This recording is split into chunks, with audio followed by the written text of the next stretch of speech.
নমস্কার বন্ধুরা, জ্যোতি চ্যানেলে তোমাদের স্বাগত। তো আজকে বানাচ্ছি আমি পোলাও। তো পোলাওয়ের এরকম কালারটা হলো কারণটা আমি বলছি, প্রথম থেকে শেষ অবধি দেখতে থাকুন। ভালো লাগলে অবশ্যই একটা লাইক, শেয়ার এবং কমেন্ট করে জানাবেন যে কেমন হয়েছে। আমি করতে গেলাম এক আর হয়ে গেল আরেক।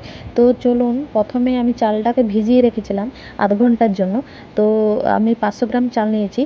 আর এখানে দেখুন আমি জলটা গরম হতে দিয়ে দিয়েছি। এখানে 3 চামচ আমি সাদা তেল দিয়ে দিয়েছি, গোটা গরম মশলা দিয়েছি আর স্বাদ মতো নুন দিয়ে দিয়েছি। আর যাতে জলটা গরম হচ্ছে, দেখুন আমি একদম কুচি কুচি বিট নিয়ে নিয়েছি। বিটগুলো এতই কচি যে একটু একটু চেপে দিলেই এর মধ্যে একদম রস বেরিয়ে আসছে। তো বিটগুলো আমি একদম ছোট ছোট টুকরো করে কেটে নেব। তো কথা বলতে বলতে বিটগুলো আমার কাটা হয়ে গেছে। কত সুন্দর লাগছে দেখুন, একদম রুটি ফুটির মতো। তো বিটগুলো আমি ধুয়ে পেস্ট করে নেব প্রথমে।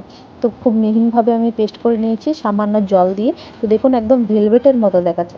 তো আমি চা ছাঁকনি নিয়ে এর রসটা একদম চেপে নিয়ে নেব। একদম যতটা আমি বের করতে পারবো রসটা পুরোটাই বের করে নেব। তো এদিকে জলটাও গরম হয়ে গেছে। আর আমি এর মধ্যে 2টো তেজপাতাও দিয়েছিলাম, পরে করে ভিডিওটা স্কিপ হয়ে গেছে, দেখানো হয়নি।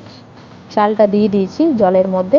আর আমি 50% করে নেব। তারপরে বিটের রসটা আমি এর মধ্যে অল্প অল্প করে মেশাতে থাকবো। তো এই 50% করার পর আমি কিন্তু মেশাচ্ছি বিটটা। তারপরে আমি এটা আরও একটু ফুটিয়ে নেব যতক্ষণ না চালটা 80% করছে। তো বিটের রসটা আমি অল্প অল্প করে মেশাতে থাকবো আর এটা হতে থাকবে। তো দেখুন এবার হয়ে এসেছে। আমি এবার গ্যাসের ফ্লেমটা বন্ধ করে জল মাড়টা ঝরিয়ে নেব। তো মাড়টা ঝরানোর পর দেখুন কালারটা জাস্ট এই এসেছে। আর কড়াইয়ে দিয়ে দিলাম আমি ঘি।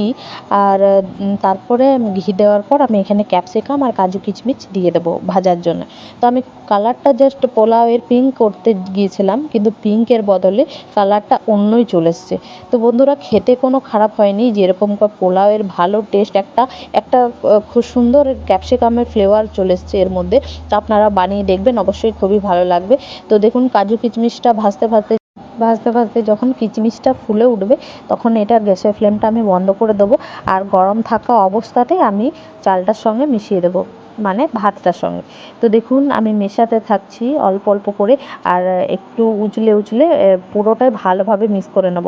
আর ভাতটা হবার সময় আমি নুন দিয়েছিলাম, তাই এখানে সামান্য পরিমাণে নুন দিয়ে দিলাম আর চিনিটা দিয়ে দিলাম। গরম অবস্থায় দিচ্ছি বলে চিনিটা খানিক বাদে গলে যাবে।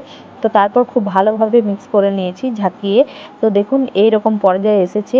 আপনাদের কেমন লাগলো ভিডিওটা প্রথম থেকে শেষ অবধি? ভালো লাগলে অবশ্যই একটা লাইক, শেয়ার এবং কমেন্ট করে জানাবেন যে কেমন হয়েছে। তো আজকের মতো টাটা, সবাই ভালো থাকুন।